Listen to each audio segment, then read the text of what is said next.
দেশের স্বাস্থ্য সেবা খাত উন্নত করতে হলে সবার আগে জনস্বাস্থ্যকে গুরুত্ব দিতে হবে। আজ রাজধানীতে জনস্বাস্থ্য বিষয়ক এক আন্তর্জাতিক সম্মেলনে বক্তারা কথা বলেন। স্বাস্থ্যমন্ত্রী ডক্টর সামন্তলাল সেনও এই বিষয়ে একমত পোষণ করেন।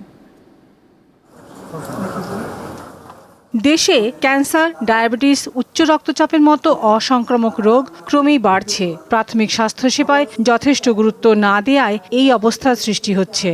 প্রাথমিক স্বাস্থ্যসেবা কিভাবে আরও জোরদার করা যায় তা নিয়ে আলোচনা করতে এই জনস্বাস্থ্য বিষয়ক আন্তর্জাতিক সম্মেলন। শনিবার রাজধানীর রোগতত্ত্ব, রোগ নিয়ন্ত্রণ ও গবেষণা প্রতিষ্ঠান IEDCR এই অনুষ্ঠানের আয়োজন করা হয়। এতে বক্তারা বলেন, চিকিৎসা খাতে বেশিরভাগ বরাদ্দ ব্যয় হয় অবকাঠামো উন্নয়নে, ফলে তৈরি হচ্ছে না দক্ষ জনস্বাস্থ্যকর্মী। যত জনস্বাস্থ্যকর্মী আমাদের দরকার প্রশিক্ষিত, তত জনস্বাস্থ্যকর্মী কিন্তু স্যার এখনো নেই। এই জন্য স্যার আমরা আমাদের এই আয়োজন থেকে আপনার কাছে অনুরোধ করতে চাই যে একটি জনস্বাস্থ্য বিশ্ববিদ্যালয় প্রতিষ্ঠার ক্ষেত্রে আমরা কিভাবে আগাবো। লক্ষণীয় যে ধনীরা চিকিৎসায় বেশি সুবিধা পায়, অন্যদিকে দরিদ্ররা কম সেবা পায়। অন্যান্য বক্তারা বলেন, অসংক্রামক রোগ থেকে বাঁচতে প্রতিরোধ ব্যবস্থায় জোর দিতে হবে। বাংলাদেশের স্বাস্থ্য ব্যবস্থাকে যদি ঢেলে সাজাতে চাই, তাহলে কিন্তু এই পাবলিক হেলথ স্পেশালিস্টদের ভূমিকা খুবই গুরুত্বপূর্ণ।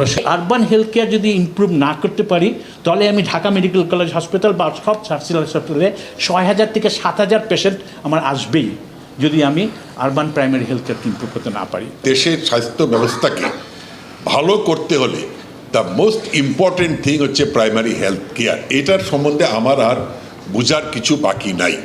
আমি যদি প্রান্তিক জনগোষ্ঠী, উপজেলা হেলথ কমপ্লেক্স, ডিস্ট্রিক্ট হসপিটালে আমি যদি সার্ভিসটাকে এনশিওর করতে পারি, তাহলে নিশ্চয়ই ঢাকা মেডিকেল কলেজে এই রোগীর উপর দিয়ে হেঁটে যেতে হবে না। জনস্বাস্থ্য বিশ্ববিদ্যালয় তৈরির প্রস্তাব গুরুত্বের সাথে বিবেচনার আশ্বাস দেন স্বাস্থ্যমন্ত্রী। আমি মনে করি যে ইউনিভার্সিটি করা উচিত। লাবণী গুহ, দীপ্ত সংবাদ, ঢাকা।